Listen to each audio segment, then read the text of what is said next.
श्रीनाथादिगुरुत्रयं गणपतिं पीठत्रयं भैरवं सिद्धौघं बटुकत्रयं पदयुगं दूतीक्रमं मण्डलम् वीरान्द्वयष्टचतुष्कषष्टिनवकं वीरावली पंचकम् श्रीमन्मालिनी मंत्रराजसहितं वंदे गुरुर्मंडलम्।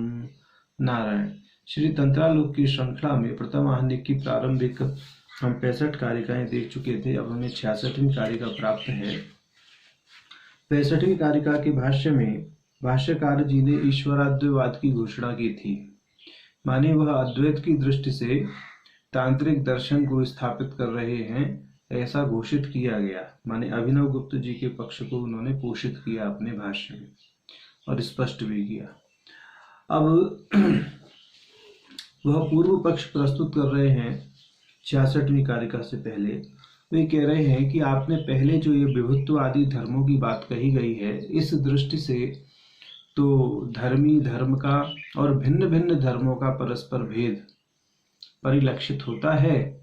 माने जो विभुत्व है या जो व्यापकत्व है वो तो व्याप्य व्यापक की दृष्टि से धर्मी धर्म का भेद परिलक्षित करता है। जो नित्यत्व है वह भी काल के सापेक्ष होने से काल का और उसकी नित्यता का, क्योंकि जो नित्य होता है वो तीनों कालों में रहता है, इस दृष्टि से।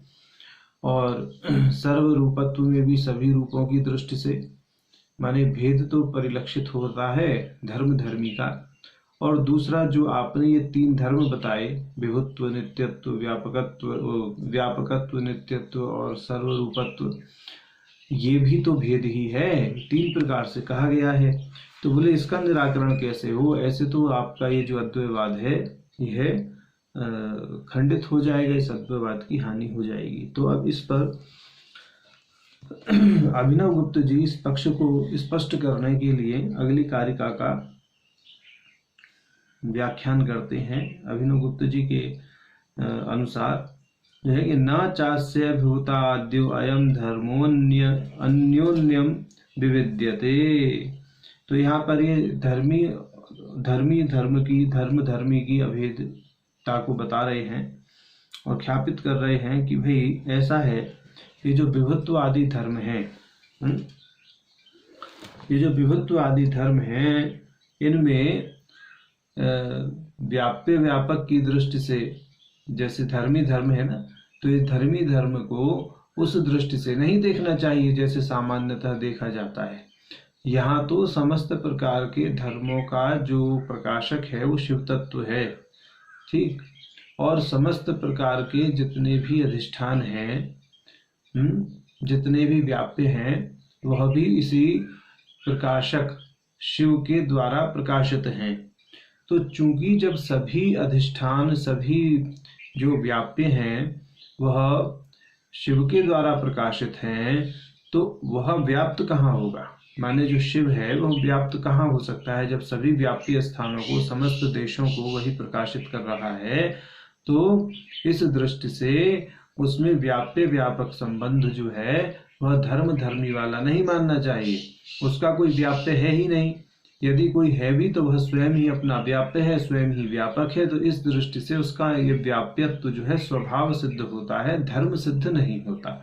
धर्म सिद्ध यदि आप करेंगे, आप धर्म की दृष्टि से देखेंगे तो आपको व्यापक के लिए व्याप्य की अपेक्षा होगी।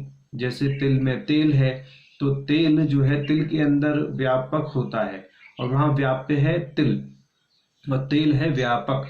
तो बोले इसी दृष्टि से अगर आप परमात्मा को व्यापक मानेंगे तो व्याप्य किसे मानेंगे?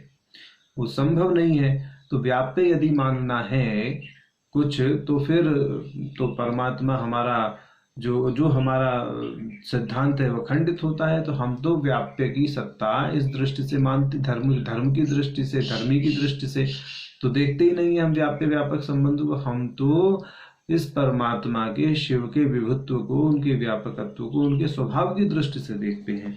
तो ऐसा इन्होंने यहाँ पर जो है व्याख्या की है भाष्यकार जी ने। अब ऐसे ही नित्यत्व को लेकर के ये कहते हैं कि जो नित्यत्व है वह भी इसका धर्म नहीं है, वह भी इसका स्वभाव है। क्योंकि अगर इसको धर्म मानेंगे तो धर्मी की अपेक्षा होगी। जो नित्यत्व है वो तो काल के सापेक्ष रहता है, माने जो तीनों कालों में होता है। नित्य कहने के लिए तीनों कालों का होना जरूरी है, आवश्यक है, वर्तमान भूत भविष्य। बोले तभी तो हम उसको नित्य कहेंगे। तो यहाँ तो काल की अपेक्षा ही नहीं है, तो काल से कवलित होता ही नहीं है। नित्य भी तो काल के सापेक्ष कहा जाता है।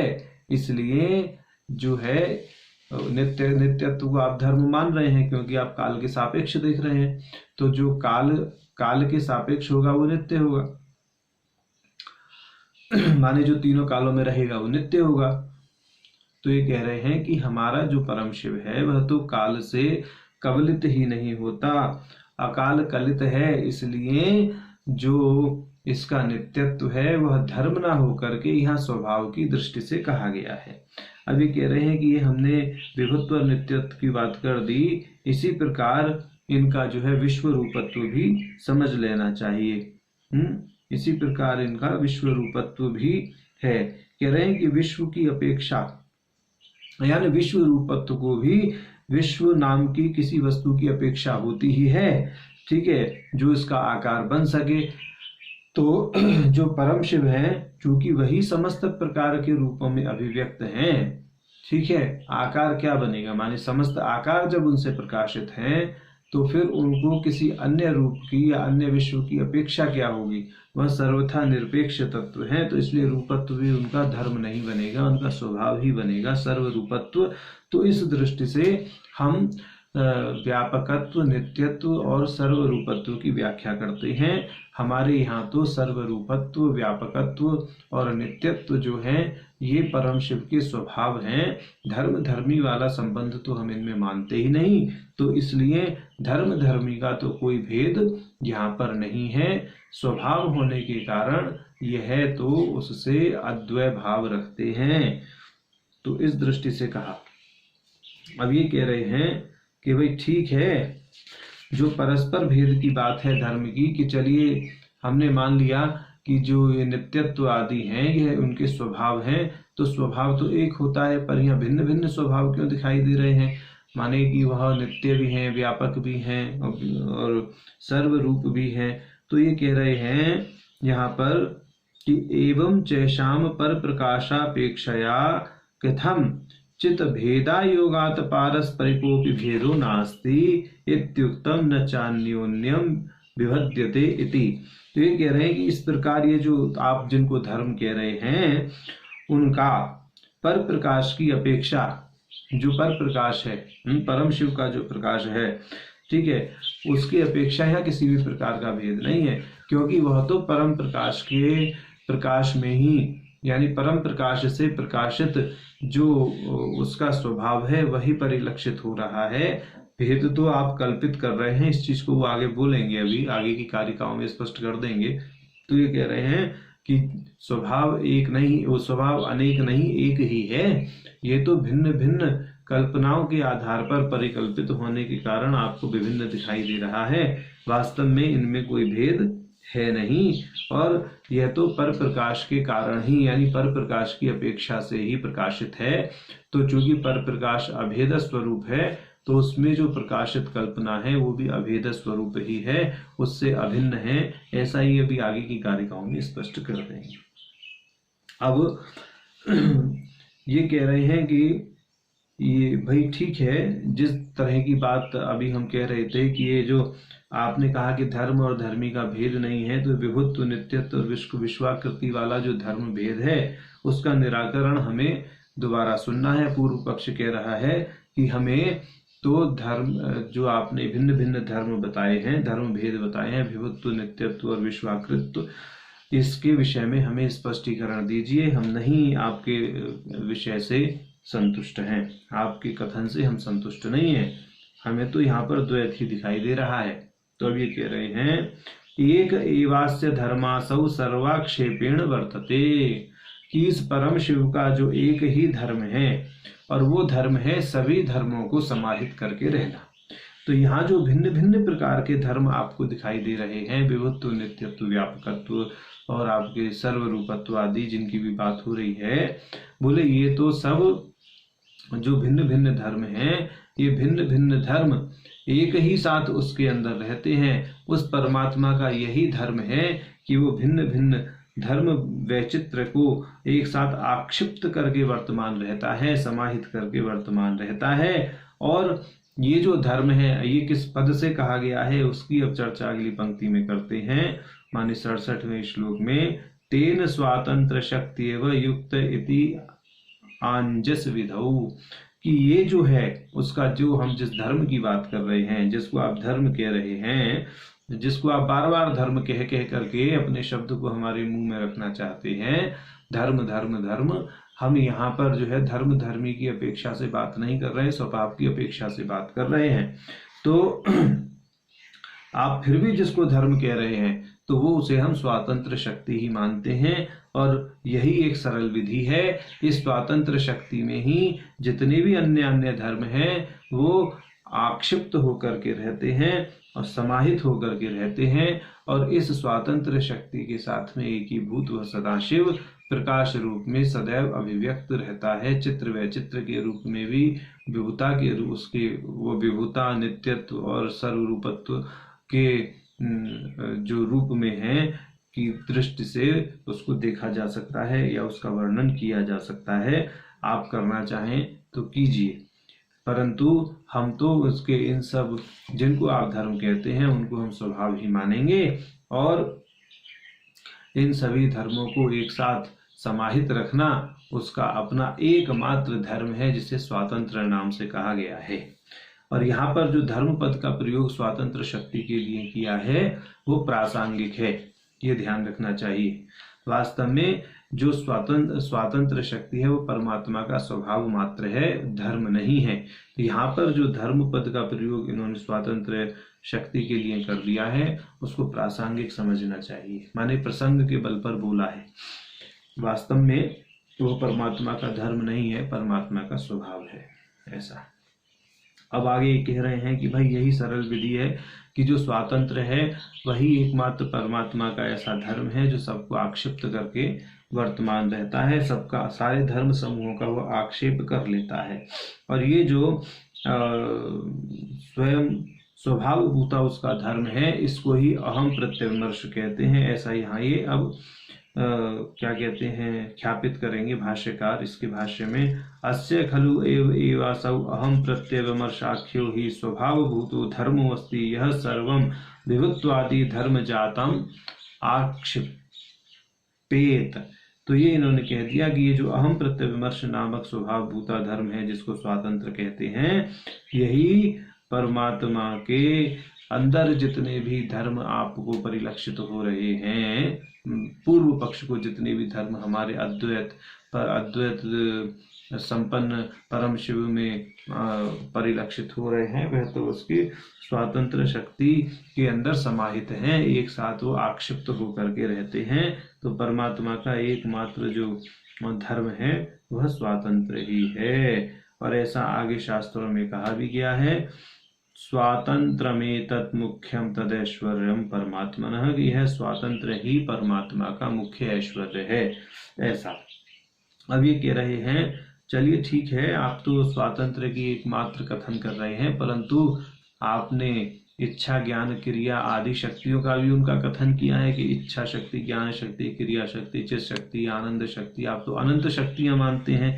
तो यहाँ पर सिर्फ आप स्वातंत्र शक्ति से ही योग कैसे कह रहे हैं, उसका कि सिर्फ स्वातंत्र शक्ति ही है, बाकी अन्य शक्तियां कहाँ गई। तो अब इस दृष्टि पर ये कहेंगे कि भाई एकमात्र स्वातंत्र शक्ति ही भिन्न भिन्न रूपों में अभिव्यक्त होती है, वह उन सब सारी की सारी शक्तियां उसी से जुड़ी हुई हैं, उससे अलग नहीं हैं। तो इस दृष्टि से भाष्यकार जिस 67वीं कारिका का उत्तरार्ध कहते हैं, बहुशक्तित्वम अपि अस्य तत्शक्तिवा अवियुक्तता,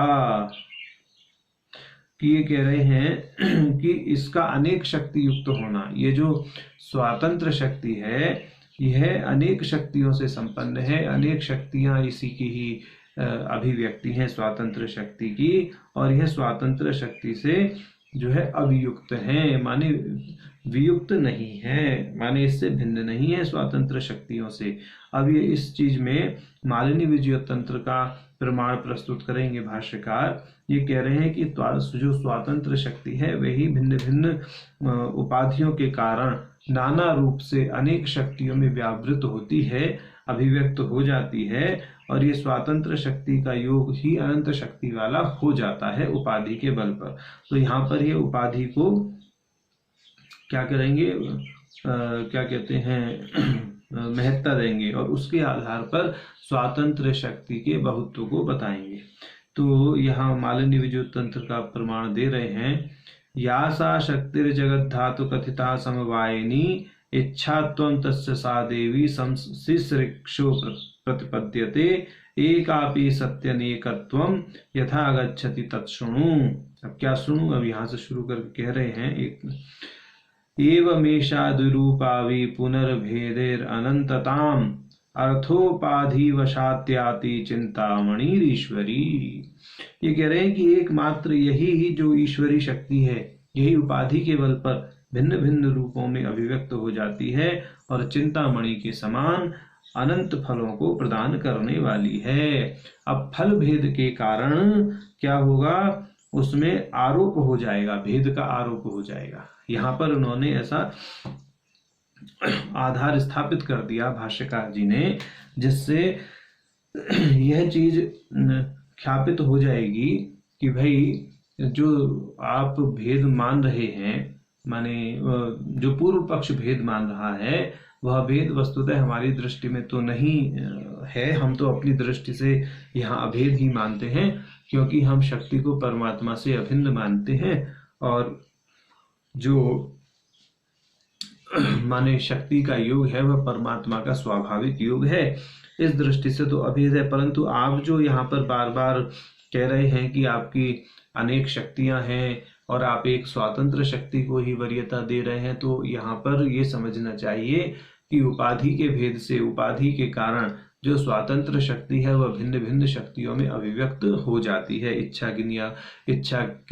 ज्ञान क्रिया और आपके चित्त शक्ति, आनंद शक्ति आदि आदि शक्तियों में अभिव्यक्त हो जाती है। तो ये कह रहे हैं कि हमने तो अभी भी आपका ईश्वरवाद सिद्ध होता दिखाई नहीं दे रहा है, क्योंकि आप शिव के अतिरिक्त स्वतंत्र शक्ति को तो मान ही रहे हैं।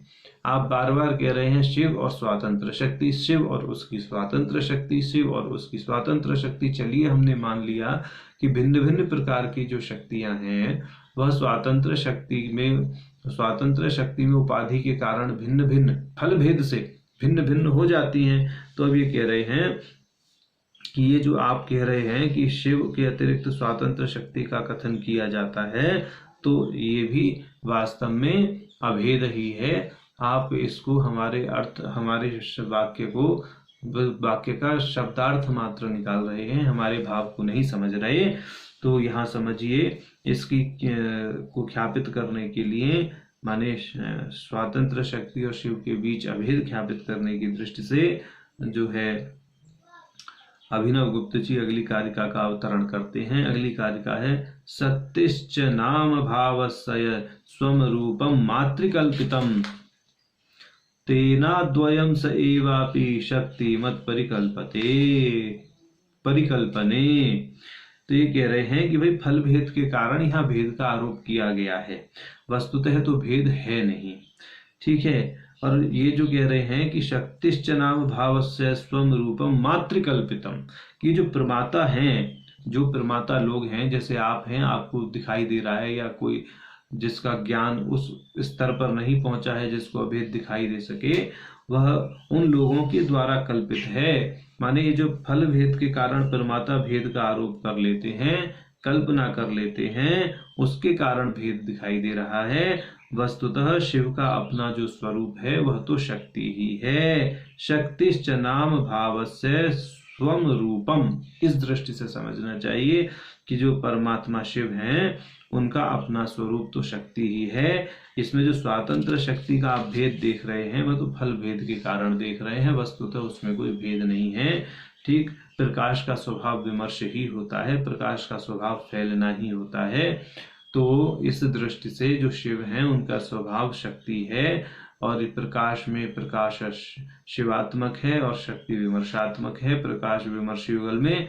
इस दृष्टि से जो शिव हैं उनका एक ही भूतिकरण, उनका स्वभाव शक्ति ही कहलाता है, ये समझना चाहिए। अब कह रहे हैं एना द्वयम स एवापि शक्ति मत परिकल्पने, तो इस प्रकार से जो शक्ति और शक्तिमान की कल्पना होती है, मुख्य रूप से जो आप शिव को शक्तिमान कह रहे हैं वह कल्पना होने पर भी अद्वय ही है, क्योंकि यहाँ पर जो फल भेद से शक्ति की कल्पना की गई है वह शक्ति की कल्पना प्रमाताओं के आधार पर है। तो भले ही आप शक्ति को कल्पित माने, और इस शक्ति को कल्पित मान करके भी शिव को शक्तिमान मानना ही पड़ता है। शिव को शक्तिमान मानने के लिए माने अगर शिव शक्ति संपन्न नहीं होगा तो कार्यक्षम कैसे होगा, और उस शक्ति को शिव का स्वभाव मानते हुए उसको शिव से अभिन्न मानते हैं, तो वह एक ऐसी शक्ति हम मानते हैं जो शिव को सद्वितीय नहीं करती, अद्वितीय रहने देती है।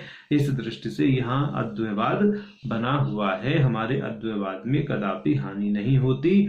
अब फल भेद के विषय में यहाँ पर एक प्रमाण दे रहे हैं, फल भेदात आरोपित भेद पदार्थात्मा शक्ति ही, यानी फल भेद के कारण जो भेद का आरोप हो रहा है ना, हम तो उसी को पदार्थ की आत्मा कहते हैं और वही शक्ति है।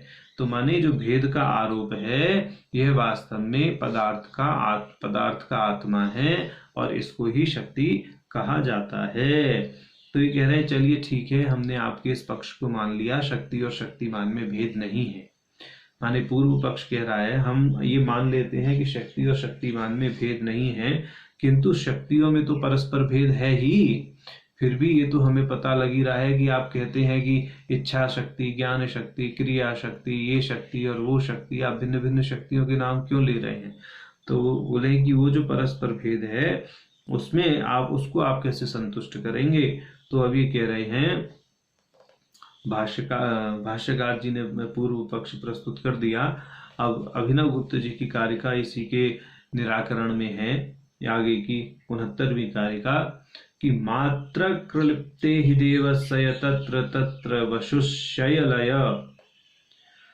को भेदो वस्तुते वह निर्दग्ध्रीपकृत्वयोरिव। कह रहे हैं कि प्रमाता जो कल्पना कर रहे हैं फल भेद के आधार पर, उन प्रमाताओं के द्वारा कल्पित परमेश्वर के जो भिन्न भिन्न शरीर हैं, माने जो परमेश्वर भिन्न भिन्न रूपों में अभिव्यक्त हैं, वह उसी तरह समझिए जैसे अग्नि में दाहकता, पाचकता, उष्णता आदि जो है भेद है, वास्तव में वो भेद नहीं है, अग्नि का ही स्वरूप मात्र है। तो और अग्नि का स्वरूप मात्र है, अग्नि का स्वभाव मात्र है। जो छोटी छोटी चिंगारियां उछलती हैं वो अग्नि से भिन्न नहीं है, जो अग्नि से लपटें निकलती हैं वो अग्नि से भिन्न नहीं है, जो अग्नि में उष्णता है वो अग्नि से भिन्न नहीं है, जो अग्नि में दाहकता है वो अग्नि से भिन्न नहीं है, जो अग्नि में पाचकता है वो अग्नि से भिन्न नहीं है। तो इस दृष्टि से कह रहे हैं कि जो परमात्मा के भिन्न भिन्न स्वरूप दिखाई दे रहे हैं फल भेद से, माने शक्ति भेद से जो शक्तियां भिन्न भिन्न दिखाई दे रही हैं, वो वास्तव में परमात्मा के स्वरूप से अतिरिक्त नहीं है, परमात्मा का स्वरूप मात्र ही है। उनके स्वरूप को आप समझने का प्रयास करें, उनका स्वरूप ही ऐसा है, वास्तव में वहां कोई भेद नहीं है, ऐसा ये कह रहे हैं। अब आगे कहेंगे भाई हमने ठीक है जो परमात्मा की शक्तियां हैं उनको अनंत मान लिया है और उनमें परस्पर ऐक्य की स्थापना कर रहे हैं कि वह परमात्मा का स्वरूप मात्र है, इसलिए उनमें ऐक्य है, तो वहाँ भेद नहीं है। इस दृष्टि से हमारा जो ईश्वर अद्वैतवाद है वह अक्षत बना रहता है, उसमें किसी प्रकार का कोई भी व्यवधान नहीं आता। अब आगे कहेंगे कि जो आपकी शक्तियां हैं, जिन शक्तियों को आप कह रहे हैं कि भेद कल्पित है, फल भेद के आधार पर यहाँ भेद की कल्पना की गई है, तो चाहे कल्पित ही सही परंतु भेद तो है। तो फिर यहाँ पर तो इस चीज को हम स्वीकार नहीं कर सकते कि यहाँ आपका अद्वैतवाद खंडित नहीं हुआ। हमें तो ये बिल्कुल भी स्वीकार नहीं है। और यहाँ जो कल्पित भेद है वो भी अस्वीकार्य है, माने वो भी स्वीकार्य नहीं है। हमें जो कल्पित भेद है यदि हम उसको स्वीकार कर लें तो फिर आपका जो क्या कहते हैं ये अद्वैतवाद है यह तो खंडित हो जाएगा, ऐसा ये कह रहे हैं। और इस कल्पित भेद को हम अस्वीकार नहीं कर सकते। और अगर आप कल्पित भेद को हम अस्वीकार कर दें तो क्या होगा, कल्पित भेद यदि स्वीकार कर लें तो अद्वैत की स्थापना हो ही जाएगी, हम पूर्व पक्षी नहीं रहेंगे। और अगर इसको हम अस्वीकार करते हैं तो फिर आप स्पष्ट कीजिए कि आप किस दृष्टि से मानते हैं। तो कह रहे हैं ना चासौ परमार्थेन न किंचित भासनादृते न है अस्ति कश्चित शक्तिर तद्वत भेदोपि वास्तव। ये कह रहे हैं कि भाई ऐसा है कि भान के अतिरिक्त, माने जहाँ जो आभासित होता है वस्तुतः वो तो होता ही नहीं है, और इस परमात्मा में जो भासित हो रहा है वो परमात्मा के अतिरिक्त तो कुछ भी नहीं है। जो हम कल्पना भी कर रहे हैं वह परमात्मा से व्यतिरिक्त ही है, माने परमात्मा ही समस्त भाव अभाव और अन्यथा भावों का प्रकाशक है। तो जो हमें भाव रूप दिखाई दे रहे हैं वह पदार्थ भी परमात्मा स्वरूप है, जो अभाव स्वरूप है वह भी परमात्मा ही है, और जो अन्यथा भाव रूप है वह भी परमात्मा ही है। तो इस दृष्टि से जो कल्पित हम देख रहे हैं या जो कल्पित भेद दिखाई दे रहा है वह भी परमात्मा से अभिन्न है। तो जो भेद का स्वभाव वो भान होता है। अब ये बोल रहे हैं एवं भेदस्य भानेक स्वभावात् स्वभावात्वान्न ततो अतिरेकः इति न अद्वैवाद क्षतिः। कह रहे हैं कि जो भान है माने जो कल्पित भेद है उसका जो स्वभाव है वह उस प्रकाश स्वरूप शिव से अतिरिक्त नहीं है। इस प्रकार हमारा अद्वैवाद अक्षत बना हुआ है।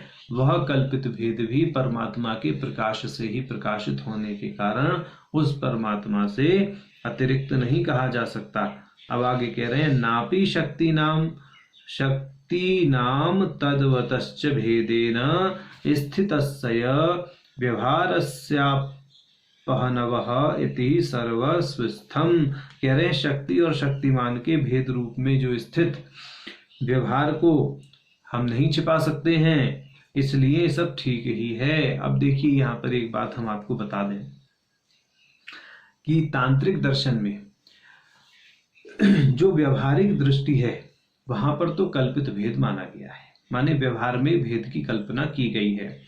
और पारमार्थिक दृष्टि से शक्ति वैभन्य का परम शिव के साथ में तादात्म्य संबंध मानते हुए अद्वैवाद की स्थापना की गई है।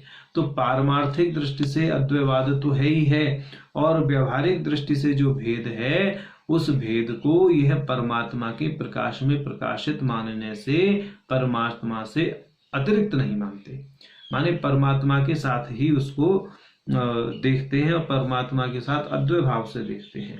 ठीक है, तो यहाँ पे समझ लीजिए कि जैसे न्याय दर्शन में समवाय संबंध माना जाता है तो वैसा यहाँ पर समवाय संबंध नहीं माना गया है, अन्यथा भेद की स्थापना हो जाएगी। तो यहाँ पर ये क्या करते हैं, यहाँ पर ये तादात्म्य संबंध मानते हैं, शिव और शक्ति का तादात्म्य संबंध मानते हैं। अब चूंकि कह रहे हैं कि कल्पित है, कल्पित की स्थापना तो इन्होंने कर ही दी कि भेद कल्पित है। फल भेदाद आरोपित भेद पर पदार्थात्मा शक्ति की दृष्टि से इन्होंने कह दिया कि यह तो फल भेद के कारण आरोपित उपाधियां हैं, जो शक्तियां हैं भिन्न भिन्न प्रकार की। तो इस दृष्टि से जो परमात्मा की शक्तियां हैं वो कल्पित होने के बावजूद भी, कल्पित होते हुए भी तादात्म्यापन्न रहती हैं परमात्मा के साथ में, क्योंकि समस्त कल्पित भेद जो होते हैं वो परमात्मा के प्रकाश में ही प्रकाशित होने से परमात्मा से अतिरिक्त नहीं होते।